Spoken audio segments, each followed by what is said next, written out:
வணக்கம். ராகவா விஷன் செய்திகளுக்காக செங்கேனி பழனி. விரிவான செய்திகளை காண்பதற்கு முன் இன்றைய முக்கிய செய்திகள். வில்லியனூர் கோபாலன் கடை அருகே கஞ்சா விற்ற இளைஞரை போலீசார் கைது செய்து சிறையில் அடைத்தனர். மாவட்ட ஆட்சியர் அலுவலகத்தை முற்றுகையிட முயன்ற போராட்டக்காரர்களுக்கும் போலீசாருக்கும் இடையே வாக்குவாதம் தள்ளுமுள்ளு ஏற்பட்டது. புதுச்சேரியில் ஏலச்சீட்டு நடத்தி பல கோடி ரூபாய் மோசடி செய்த வழக்கில் தொழிலதிபர் உட்பட 6 பேரை போலீசார் தேடி வருகின்றனர். வில்லியனூர் கோபாலன் கடை அருகே கஞ்சா விற்ற இளைஞரை போலீசார் கைது செய்து சிறையில் அடைத்தனர். புதுச்சேரி வில்லியனூர் காவல் நிலையத்திற்கு உட்பட்ட வில்லியனூரை அடுத்த கோபாலன் கடை குப்பை கிடங்கு அருகே பள்ளி மாணவர்களுக்கு கஞ்சா விற்பனை செய்வதாக வில்லியனூர் போலீசாருக்கு ரகசிய தகவல் கிடைத்ததன் பேரில் விரைந்து சென்ற போலீசார் பள்ளி மாணவர்களுக்கு கஞ்சா விற்பனை செய்து கொண்டிருந்த இளைஞரை மடக்கி பிடித்து அவரிடமிருந்து 100 கிராம் கஞ்சாவை பறிமுதல் செய்தனர். வில்லியனூர் காவல் நிலையம் அழைத்து வந்து விசாரணை மேற்கொண்டனர். விசாரணையில் கோபாலன் கடை அம்மா நகரை சேர்ந்த வேல்முருகனின் மகன் சுரேஷ் வயது 26 என்பதும் தொடர்ந்து பள்ளி மாணவர்களுக்கு மற்றும் இளைஞர்களுக்கு கஞ்சா விற்பனை செய்ததும் இவர் மீது வில்லியனூர் காவல் நிலையத்தில் கொலை முயற்சி, கொள்ளை, திருட்டு போன்ற பல்வேறு வழக்குகள் நிலுவையில் உள்ளதும் குறிப்பிடத்தக்கது. மேலும் சட்டம் ஒழுங்கு மேற்கு காவல் கண்காணிப்பாளர் சுப்பிரமணியன் உத்தரவின் பேரில் வில்லியனூர் வட்ட ஆய்வாளர் கலைச்செல்வன் மேற்பார்வையில் உதவி ஆய்வாளர் திருமுருகன் கஞ்சா விற்பனை செய்த சுரேஷ் மீது வழக்கு பதிந்து மேஜிஸ்ட்ரேட் முன்னிலையில் ஆஜர்படுத்தி காலாப்பட்டு மத்திய சிறையில் அடைத்தனர். மாவட்ட ஆட்சியர் அலுவலகத்தை முற்றுகையிட முயன்ற போராட்டக்காரர்களுக்கும் போலீசாருக்கும் இடையே வாக்குவாதம் தள்ளுமுள்ளு ஏற்பட்டது. புதுச்சேரியில் கடந்த நவம்பர் 4ஆம் தேதி முதல் வாக்காளர் பட்டியல் சிறப்பு தீவிர திருத்த பணி மேற்கொள்ளப்பட்டு வருகிறது. இதற்கு எதிர்ப்பு தெரிவித்து புதுச்சேரி காங்கிரஸ் கட்சியினர் 3 கட்ட போராட்டங்கள் அறிவித்தனர். அதன் ஒரு பகுதியாக இளைஞர் காங்கிரஸ் தலைவர் ஆனந்தபாபு தலைமையில் இன்று மாவட்ட ஆட்சியர் அலுவலகத்தை முற்றுகையிட வேலைவாய்ப்பு அலுவலகம் அருகே இளைஞர் காங்கிரஸ் கட்சியினர் ஒன்று திரண்டு தேர்தல் ஆணையத்திற்கு மாலை அணிவித்து சவப்பாடையில் வைத்து ஊர்வலமாக எடுத்து செல்ல முயன்றனர். அப்பொழுது போலீசார் சவப்பாடையை அகற்ற முயன்றதால் போராட்டக்காரர்களுக்கும் போலீசாருக்கும் இடையே தள்ளுமுள்ளு வாக்குவாதம் ஏற்பட்டது. தொடர்ந்து மாவட்ட ஆட்சியர் அலுவலகம் நோக்கி கண்டன கோஷங்களை எழுப்பியவாறு ஊர்வலமாக சென்ற போராட்டக்காரர்களை போலீசார் தடுப்பு கட்டை அமைப்பு தடுத்தனர். அதனை அடுத்து அங்கேயே கோரிக்கைகளை வலியுறுத்தி கண்டன கோஷங்களை எழுப்பினார்கள். தொடர்ந்து போராட்டத்தில் ஈடுபட முயன்ற காங்கிரஸ் தலைவர் வைத்தியலிங்கம், முன்னாள் முதலமைச்சர் நாராயணசாமி, வைத்தியநாதன் எம்எல்ஏ உள்ளிட்ட 100க்கும் மேற்பட்ட இளைஞர் காங்கிரசாரை போலீசார் கைது செய்தனர். புதுச்சேரியில் ஏலச்சீட்டு நடத்தி பல கோடி ரூபாய் மோசடி செய்த வழக்கில் தொழிலதிபர் உட்பட 6 பேரை போலீசார் தேடி வருகின்றனர். புதுச்சேரி முதலியார்பேட்டை பகுதியை சேர்ந்தவர் வைரமணி, வயது 57. இவர் 45 அடி சாலையில் உடற்பயிற்சி நிலையம் மற்றும் ஏலச்சீட்டு நிறுவனம் நடத்தி வருகிறார். இவரிடம் புதுச்சேரியை சேர்ந்த முருகன் என்பவர் கடந்த ஆண்டு மாத சீட்டு கட்டினார். சீட்டு முடிந்ததால் அதற்கான ரூபாய் 25 லட்சம் தருவதற்கு பதில் 5 லட்சம் ரூபாய் மட்டும் வைரமணி கொடுத்துள்ளார். மீதி தொகையை பிறகு தருவதாக கூறியுள்ளார். அதனைத் தொடர்ந்து முருகன் மீண்டும் புதிய சீட்டு சேர்ந்து கடந்த 5 மாதமாக 5,25,850 ரூபாய் கட்டியிருந்தார். ஆனால் பழைய சீட்டு பணம் ரூபாய் 20 லட்சத்தை தரவில்லை. போனில் தொடர்பு கொள்ள முடியவில்லை. சந்தேகமடைந்த முருகன் சீட்டு நிறுவனத்திற்கு சென்று பார்த்தபோது அலுவலகம் பூட்டி இருந்தது. இதனால் அதிர்ச்சியடைந்த முருகன் சிபிசிஐடி போலீஸ் நிலையத்தில் புகார் அளித்துள்ளார். அதன் பேரில் போலீஸ் இன்ஸ்பெக்டர் பாபுஜி விசாரணை நடத்தினார். விசாரணையில் வைரமணி மோசடி செய்துவிட்டு குடும்பத்துடன் தலைமறைவாக இருப்பது தெரிய வந்தது. இதனை அடுத்து தொழிலதிபர் வைரமணி, அவரது மகன் தேவா, மகள் தவமணி மற்றும் சீட்டு நிறுவன ஊழியர்கள் லாஸ்பேட்டை புஷ்பா, வம்பாக்கீரபாளையம் மணிமேகலை, மேலாளர் பாகூர் பாலா ஆகியோர் கூட்டாக சேர்ந்து ஏல சீட்டு நடத்தி பலரிடம் கோடிக்கணக்கில் மோசடி செய்திருப்பதாக வழக்கு பதிவு செய்தனர். தலைமறைவாக இருக்கும் அவர்களை போலீசார் தேடி வருகின்றனர். சுமார் 50க்கும் மேற்பட்டவர்களிடம் ஏலச்சீட்டு நடத்தி பல கோடி ரூபாய்க்கு மோசடி செய்திருப்பது தெரிய வந்தது. மேலும் இவர்கள் குஜராத் பகுதியில் பதுங்கி இருப்பது முதல்கட்ட விசாரணையில் தெரிய வந்துள்ளது. இவரது மோசடி வலையில் முன்னாள் எஸ்பிக்கள் மற்றும் புதுச்சேரியை சேர்ந்த தொழிலதிபர்கள் பலரும் ஏமாந்திருக்கிறார்கள் என்பது குறிப்பிடத்தக்கது. புதுச்சேரியில் நடைபெற்ற ஹாக்கி உலகக்கோப்பை அறிமுக விழாவில் கலந்து கொண்ட முதலமைச்சர் ரங்கசாமி கோப்பையை அறிமுகம் செய்து வைத்து உலகக்கோப்பை சுற்றுப்பயணத்தை தொடங்கி வைத்தார். ஹாக்கி ஜூனியர் உலகக்கோப்பை தமிழகத்தில் சென்னை மற்றும் மதுரையில் நவம்பர் 28 முதல் டிசம்பர் 10ஆம் தேதி வரை நடைபெறுகிறது. ஹாக்கி விளையாட்டு குறித்து பொதுமக்களுக்கு விழிப்புணர்வை ஏற்படுத்த உலகக்கோப்பை அறிமுக விழா மற்றும் சுற்றுப்பயணம் தொடக்க விழா இன்று காலை அகரம் பகுதியில் உள்ள லட்சுமி நாராயணா மருத்துவமனை மற்றும் கல்லூரி வளாகத்தில் ஆசியா ஹாக்கி கூட்டமைப்பு தலைவர் ஆனந்த் மற்றும் துணைத் தலைவர் ஸ்வேதா ஆகியோர் வழிகாட்டுதலின்படி வெகு சிறப்பாக நடைபெற்றது. இதில் முதலமைச்சர் ரங்கசாமி சிறப்பு அழைப்பாளராக கலந்து கொண்டு ஹாக்கி ஜூனியர் உலக கோப்பையை அறிமுகப்படுத்தி சுற்றுப்பயணத்தை தொடங்கி வைத்தார். இந்நிகழ்ச்சியில் நியமன சட்டமன்ற உறுப்பினர்கள் தீப்பாய்ந்தான் செல்வம், லட்சுமி நாராயணா மருத்துவக் கல்லூரியின் CEO அன்பு, டீன் பாலகுருநாதன், புதுச்சேரி சங்கத்தின் செயலாளர் அன்பழகன், மூத்த பயிற்சியாளர் மூர்த்தி, டாக்டர் பழனி ஆகியோர் நிகழ்ச்சியை ஒருங்கிணைத்தனர்.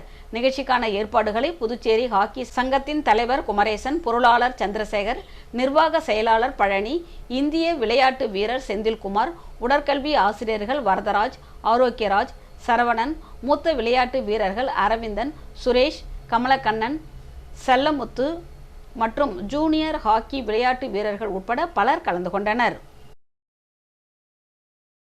திருபுவனை மக்கள் குடியிருப்பில் புதிதாக தொடங்கியுள்ள 2 ரெஸ்டோ பார்களை மூடக்கோரி மக்கள் தொடர்ந்து 5வது நாளாக போராட்டத்தில் ஈடுபட்டு வருகின்றனர். புதுச்சேரி கலால் துறை சார்பில் சமீப காலமாக புதுச்சேரி முழுவதும் உள்ள பல்வேறு இடங்களில் புதிய மதுபான கடைகள், ரெஸ்டோ பார்களை அமைப்பதற்கு அனுமதி அளிக்கப்பட்டு வருகிறது. இதனால் கடந்த சில மாதங்களுக்கு முன்பு இருந்தே புதிய மதுபான கடைகளை திறப்பதற்கு இடம் தேர்வு செய்யப்பட்டுள்ள நிலையில் இதனை கண்டறிந்த அப்பகுதியை சேர்ந்த பொதுமக்கள் ஆங்காங்கே போராட்டங்கள், சாலை மறியலில் ஈடுபட்டு வருகின்றனர். தற்போது விழுப்புரம் புதுச்சேரி தேசிய நெடுஞ்சாலை திருபுவனை பகுதி பேருந்து நிறுத்தம், திருபுவனை இணைப்பு சாலை அருகே புதிய மதுபான கடை அமைப்பதற்கு எதிர்ப்பு தெரிவித்து அப்பகுதியை சேர்ந்த பொதுமக்களுக்கு ஆதரவாக அப்பகுதியை சேர்ந்த இளைஞர்கள், பெண்கள் என ஏராளமானோர் ஒன்றிணைந்து தொடர்ந்து 5வது நாளாக சர்வீஸ் சாலையில் போராட்டம் நடத்தி வருகின்றனர். மேலும் புதுச்சேரியில் ஏற்கனவே கஞ்சா, கொலை, கொள்ளை போன்ற பல்வேறு அசம்பாவிதங்கள் நடைபெற்று வரும் நிலையில் திருபுவனை குடியிருப்பு பகுதிகளுக்கு இடையே புதிதாக திறக்கப்பட உள்ள மதுபான கடையால் பல்வேறு குற்ற சம்பவங்கள் நடைபெறும் என்றும், பள்ளி, கல்லூரி என மாணவர்கள் சென்று வரும் வழியில் மதுபான கடை அமைப்பதை ஏற்றுக்கொள்ள முடியாது எனவும், இதனால் இளைய சமுதாயம் புதுச்சேரியில் சீரழிந்து வருவதாகவும், இதனை புதுச்சேரி முதலமைச்சர் ரங்கசாமி தலையிட்டு தகுந்த நடவடிக்கை மேற்கொள்ள வேண்டும், இல்லையெனில் தொடர்ந்து போராட்டம் நடைபெறும் என அப்பகுதி மக்கள் தெரிவித்தனர். மேலும் இரவு மற்றும் பகல் நேரங்களில் தொடர்ந்து சாலை மறியலில் அப்பகுதி மக்கள் ஈடுபட்டு வருவதால் அப்பகுதியில் போலீசார் குவிக்கப்பட்டுள்ளனர். இலங்கை கடற்படையினரால் கைது செய்யப்பட்டு விடுவிக்கப்பட்ட காரைக்கால் மீனவர்கள் தங்களுக்கு உறுதுணையாக இருந்த சமூக சேவகர் சார்லஸ் மார்டினை நேரில் சந்தித்து நன்றியை தெரிவித்தனர். எல்லை தாண்டி மீன்பிடித்ததாக கூறி இலங்கை கடற்படையால் கைது செய்யப்பட்டு யாழ்ப்பாணம் சிறையில் அடைக்கப்பட்ட காரைக்காலை சேர்ந்த 27 மீனவர்கள் நேற்று விடுவிக்கப்பட்டனர். இதனிடையே மீனவர்கள் சிறையில் இருந்தபோது அவர்களை விடுவிக்க சட்ட ரீதியான உதவிகளையும், உணவு, உடை உள்ளிட்ட அடிப்படை வசதிகளையும் சமூக சேவகர் சார்லஸ் மார்டின் உத்தரவின் பேரில் JCM மக்கள் மன்றத்தினர் செய்து கொடுத்தனர். மேலும் சிறையில் இருந்த மீனவர்களின் குடும்பத்தினரை சமூக சேவகர் சார்லஸ் மார்டின் கடந்த சில தினங்களுக்கு முன்பு காரைக்கால் சென்று நேரில் சந்தித்து அவர்களுக்கும் தேவையான நலத்திட்ட உதவிகள் மற்றும் 10,000 ரூபாய் நிதி உதவியும் வழங்கினார். இந்நிலையில் சார்லஸ் மார்டின் மற்றும் JCM மக்கள் மன்றத்தினரின் உதவியால் சிறையிலிருந்து விடுவிக்கப்பட்ட காரைக்கால் மீனவர்கள் விமானம் மூலம் இன்று காலை சென்னை வந்தடைந்தனர். தொடர்ந்து காரைக்கால் செல்லும் வழியில் புதுச்சேரி வந்து சமூக சேவகர் சார்லஸ் மார்டினை நேரில் சந்தித்து இக்கட்டான காலகட்டத்தில் தங்களுக்கு உறுதுணையாக இருந்து உதவி செய்ததற்கு நன்றியை தெரிவித்தனர். அப்பொழுது மீனவர்களை சால்வை அணிவித்து வரவேற்ற சமூக சேவகர் சார்லஸ் மார்டின் இலங்கை சிறையில் அவர்கள் பட்ட கஷ்டங்கள் மற்றும் அவர்களின் கோரிக்கைகளை கேட்டறிந்தார். நிகழ்வின் போது JCM மக்கள் மன்ற தலைவர் ரீகன் ஜான்குமார் உள்ளிட்ட JCM மக்கள் மன்ற நிர்வாகிகள் உடனிருந்தனர்.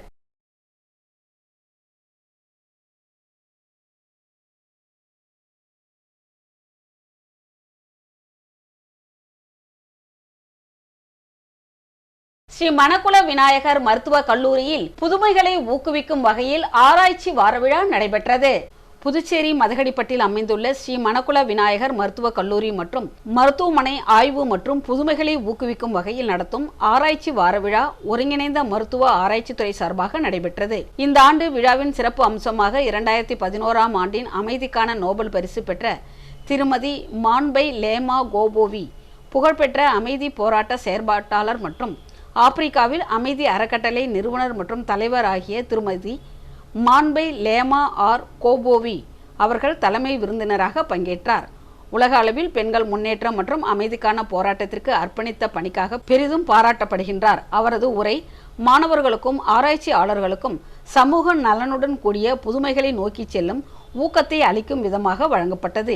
இவ்விழாவில் தட்சசீலா பல்கலைக்கழகத்தின் வேந்தரும் ஸ்ரீ மணக்குள விநாயகர் கல்வி அறக்கட்டளையின் தலைவரும் மற்றும் நிர்வாக இயக்குநருமான தனசேகரன் அவர்கள் ஸ்ரீ மணக்குள விநாயகர் மருத்துவக் கல்லூரி மற்றும் மருத்துவமனையில் நடைபெற்ற ஆராய்ச்சி வார தொடக்க விழாவில் ஆப்பிரிக்க பெண்மணி மற்றும் நோபல் அமைதி பரிசு பெற்ற திருமதி மான்பை லேமா கோபோவி சிறப்பு விருந்தினராக வந்திருக்கிறார் என்பதையும் இந்நிறுவனத்திற்கு பெருமை சேர்த்ததாக அவருக்கு மனமார்ந்த நன்றியை தெரிவித்தார். மாணவர்களுக்கு ஊக்கம் அளிக்கும் வகையில் அவர் வருகை கல்லூரிக்கு ஒரு பெரும் மரியாதை என கூறினார். மருத்துவ கல்வி ஆராய்ச்சி குறைவாக இருந்த நிலையிலிருந்து இப்போது மாணவர்கள் ஆர்வத்துடன் ஆராய்ச்சியில் முன்னேறி வருவது மகிழ்ச்சிகரமான மாற்றம் எனவும் அவர் தெரிவித்தார். சமீபத்தில் நடைபெற்ற ஹேக்கத்தான் போட்டியில் வெற்றி பெற்ற மாணவர்களின் புதுமையான எண்ணங்களை அவர் பாராட்டினார். இந்த ஆராய்ச்சி வாரம் கல்லூரியின் பயணத்தில் முக்கியமான தொடக்கமாக விளங்கும் என்றும் திருமதி மான்பை லேமா கோபோவியின் வருகை மாணவர்களுக்கு பெரும் ஊக்கமாக இருக்கும் என்றும் அவர் நம்பிக்கை தெரிவித்தார். தோல்விகள் இருந்தாலும் அதை தாண்டி மனிதகுல சேவைக்காக ஆராய்ச்சி செய்ய வேண்டும் என்று மாணவர்களுக்கு அவர் அறிவுறுத்தினார்.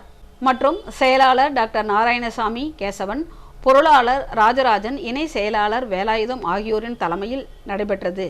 மேலும் தட்சசீலா பல்கலைக்கழகத்தின் துணைவேந்தர் விவேக் இந்தர் கோச்சர், ஸ்ரீ மணக்குள விநாயகர் மருத்துவக் கல்லூரி மற்றும் மருத்துவமனை இயக்குனர் டாக்டர் காக்னே, டீன் கல்வி கார்த்திகேயன், டீன் ஆராய்ச்சி டாக்டர் சஞ்சய், மருத்துவ கண்காணிப்பாளர் டாக்டர் பிரகாஷ், துணை மருத்துவ கண்காணிப்பாளர் டாக்டர் கிரிஜா மற்றும் துணை டீன் கல்வி சௌந்தர்யா ஆகியோரின் ஒருங்கிணைப்பில் இந்நிகழ்ச்சி மாணவர்களுக்கு ஊக்கமளிக்கும் வகையில் சிறப்பாக நடைபெற்றது. மாணவர்களுக்கு மட்டுமல்லாமல் பேராசிரியர்களின் அறிவியல் ஆர்வத்தை கூட்டும் வகையில் ஒரு வாரத்திற்கு நடைபெறும் இந்த விழாவில் ஆராய்ச்சி கட்டுரை, போஸ்டர் வெளியீடுகள், தலைப்பு சார்ந்த பயிற்சி வகுப்புகள் மற்றும் பல்துறை நிபுணர்களின் சொற்பொழிவுகள் இடம்பெற்றுள்ளன. புதுச்சேரி இணையவழி காவல் நிலையத்தில் காவல் ஆய்வாளர் தியாகராஜன் தலைமையில் மக்கள் மன்றம் நடைபெற்றது. புதுச்சேரி இணையவழி காவல் நிலையத்தில் முதுநிலை காவல் கண்காணிப்பாளர் சைபர் கிரைம் உத்தரவின் பேரில் மற்றும் காவல் கண்காணிப்பாளர் சைபர் கிரைம் அறிவுறுத்தலின் பேரில் காவல் ஆய்வாளர் தியாகராஜன் தலைமையில் மக்கள் மன்றம் நடைபெற்றது.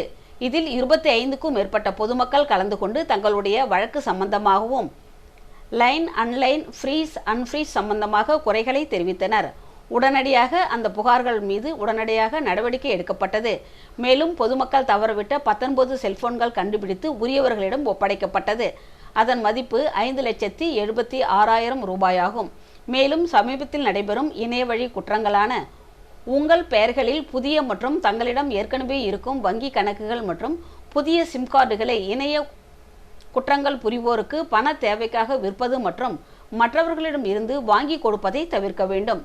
உங்கள் ஏடிஎம், கிரெடிட் கார்டு, சிவிவி பின் நம்பர், ஓடிபி மற்றும் எம்பின் விவரங்களை எக்காரணத்தை கொண்டும் எவருக்கும் பகிர வேண்டாம். எந்த வங்கியும் ஓடிபி பின் நம்பரையும் கேட்க மாட்டார்கள். வீட்டிலிருந்தே சமூக வலைதளங்கள் மூலமாக அதிக பணம் சம்பாதிக்கலாம் என்று பகுதி நேர வேலை வாய்ப்புகள் வழங்குகிறோம் என்று ஆசை வார்த்தைகளை கூறினால் அதனை நம்பி யாரும் பணம் செலுத்தி ஏமாற வேண்டாம். உங்கள் வங்கி கணக்கு சஸ்பெண்ட் செய்வதாக கூறி வாட்ஸ்அப் மூலமாக ஏதேனும் லிங்க் மற்றும் ஆப் மெசேஜ் வந்தால் அதனை கிளிக் அல்லது இன்ஸ்டால் செய்யாதீர்கள். ஆப் மூலமாக உடனடி கடன் மற்றும் குறைந்த வட்டியில் லோன் தருவதாக கூறி உங்கள் புகைப்படங்களை ஆபாசமாக சித்தரித்து மிரட்டினால் அதனை நம்பி யாரும் பணம் செலுத்தி ஏமாற வேண்டாம். வாட்ஸ்அப் குழுக்களிலோ அல்லது தெரிந்த நபர்களிடம் இருந்தோ யோனோ எஸ்பிஐ என்ற ஏபிகே லிங்க் ஆனது பரிமாறப்பட்டு வருகிறது. அதனை நீங்கள் தொட்டாலோ அல்லது உள்ளே சென்று பதிவுகளை பதிவிட்டாலோ உங்களது பணத்தினை இழக்க நேரிடும். இதுபோன்று தொடர்பு கொள்ளும் நபர்களை உறுதிப்படுத்தாமல் எந்த செயலையும் செய்ய வேண்டாம். இது மோசடிக்காரர்கள் பயன்படுத்தும் யுக்தி என்று மக்கள் மன்றத்தில் கலந்து கொண்ட அனைவருக்கும் மேலதிகாரிகளின் உத்தரவின் பேரில் ஆய்வாளர் தியாகராஜன் இணைய வழியில் ஏமாறாமல் இருப்பது சம்பந்தமான விழிப்புணர்வும் அறிவுரையும் கூறினார். புதுச்சேரியில் நேற்று இரவு சுமார் 3 மணி நேரத்திற்கும் மேலாக மழை பெய்ததால் குளிர்ச்சியான சூழல் நிலவுகிறது. வடகிழக்கு பருவமழை தொடங்கியுள்ளதால் தமிழகம், புதுச்சேரி மற்றும் காரைக்கால் பகுதிகளில் மழை பெய்யக்கூடும் என சென்னை வானிலை ஆய்வு மையம் தெரிவித்திருந்த நிலையில் நேற்று காலை முதலே புதுச்சேரியில் விட்டுவிட்டு மழையும் சிறிது நேரம் வெயிலும் அடித்து வந்தது. இந்நிலையில் புதுச்சேரி கடற்கரை சாலை, உப்பளம், நெல்லித்தோப்பு, ராஜ்பவன், உரையன்பேட்டை உள்ளிட்ட அனைத்து நகர பகுதிகளிலும் அதேபோல் சோம்பட்டு, திருக்கனூர், மதகடிப்பட்டு, பாகூர், காலாப்பட்டு, சேதராப்பட்டு உள்ளிட்ட அனைத்து கிராம பகுதிகளிலும் இரவு 8 மணி முதல் சுமார் 3 மணி நேரத்திற்கும் மேலாக மழை பெய்து வந்தது. இம்மழையின் காரணமாக பணி முடித்து வீடு திரும்பியவர்கள் மற்றும் சுற்றுலா பயணிகள் சிரமத்துக்குள்ளாயினர். மேலும் மழையால் புதுச்சேரியில் குளிர்ச்சியான சூழல் நிலவி வருகிறது. உழவர்கரை சுதாகர் நகரில் வீட்டினுள் நுழைந்த 6.5 அடி நீள சாரை பாம்பை அரை மணி நேர போராட்டத்திற்கு பிறகு வனத்துறையினர் லாவகமாக பிடித்து சென்றனர். புதுச்சேரி உழவர்கரை தொகுதி சுதாகர் நகரில் சுமார் 200க்கும் மேற்பட்ட குடும்பங்கள் வசித்து வருகிறது. இரவு முதல் லேசான மழை விட்டுவிட்டு பெய்து வரும் நிலையில் தனியார் நிறுவன ஊழியர் வீட்டில் அனைவரும் சோபாவில் அமர்ந்து உணவு அருந்தி கொண்டிருக்கும் போது திடீரென 6 அடி நீளம் கொண்ட சாரை பாம்பு உள்ளே புகுந்தது. இதனை கண்டு அதிர்ச்சி அடைந்த அவ்வீட்டில் இருந்தவர்கள் அலறி எடுத்து ஓடவே உள்ளே சென்ற பாம்பு வீட்டில் உள்ள சோபா மற்றும் நாற்காலிக்கு அடியில் சென்று ஒளிந்து கொண்டது. இதனை அடுத்து வீட்டின் உரிமையாளர் வனத்துறை ஊழியர்களுக்கு தகவல் அளித்தார். தகவலின் பேரில் சம்பவ இடத்திற்கு வந்த வனத்துறை ஊழியர்கள் சுமார் அரை மணி நேர போராட்டத்திற்கு பிறகு நாற்காலிக்கு அடியில் பதுங்கியிருந்த 6 அடி நீள சாரை பாம்பை லாவகமாக பிடித்து சென்றனர். இதனால் அப்பகுதியில் சிறிது நேரம் பரபரப்பு நிலவியது. மேலும் சுதாகர் நகரில் புதர் மண்டி கிடப்பதால் அடிக்கடி பாம்பு மற்றும் விஷப்பூச்சிகளால் அச்சுறுத்தல் இருப்பதாகவும் உடனடியாக அவற்றை சுத்தம் செய்ய வேண்டும் எனவும் அப்பகுதி மக்கள் கோரிக்கை விடுத்துள்ளனர். புதுச்சேரி சுதந்திர பொன்விழா நகரில் பழுதடைந்த வீடுகளை சரி செய்ய அரசு நடவடிக்கை எடுக்க வேண்டும் என அப்பகுதி மக்கள் கோரிக்கை விடுத்துள்ளனர். புதுச்சேரி அரசு குடிசை மாற்று வாரியத்தின் மூலம் 45 அடி சாலை சுதந்திர பொன்விழா நகரில் கடந்த 2009ஆம் ஆண்டு 64 குடியிருப்புகள் கட்டி முடிக்கப்பட்டு 2011ஆம் ஆண்டு பயனாளிகளுக்கு ஒரு குடியிருப்பு 10,50,000 ரூபாய் என விற்பனை செய்யப்பட்டது. இந்த குடியிருப்புகள் பயனாளிகளுக்கு ஒப்படைக்கப்பட்டு சுமார் 14 ஆண்டுகளுக்கு மேலாகியுள்ள நிலையில் வீடுகள் பழுதடைந்து வீட்டில் மேல் உள்ள சிமெண்ட் காரைகள் பெயர்ந்து விழுந்து வருகிறது. இந்நிலையில் நேற்று இரவு ஒரு வீட்டின் முன்பகுதி திடீரென சரிந்து விழுந்ததில் குடியிருப்பு வாசிகள் அதிர்ஷ்டவசமாக உயிர் தப்பினர். சேதமடைந்த வீட்டினை இன்று வைத்திலிங்கம் எம்பி மற்றும் அமைச்சர் ஜான்குமார் ஆகியோர் நேரில் சென்று பார்வையிட்டு ஆய்வு செய்தனர்.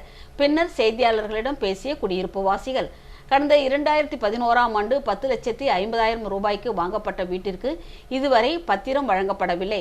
பத்திரம் கேட்டால் மேற்கொண்டு 9 லட்சம் ரூபாய் வீட்டு வசதி வாரியம் கேட்பதாகவும் குற்றம் சாட்டினர்.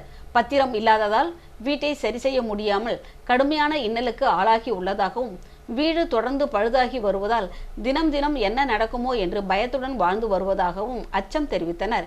எனவே அரசு உடனடியாக நடவடிக்கை எடுத்து குடியிருப்பு வாசிகளின் பிரச்சனைகளுக்கு தீர்வு காண வேண்டும்.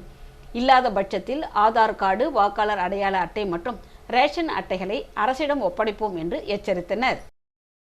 இன்றைய தங்கம் வெள்ளி விலை விவரம்.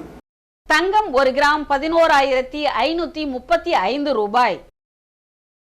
1 சவரன் தங்கம் 92,280 ரூபாய்.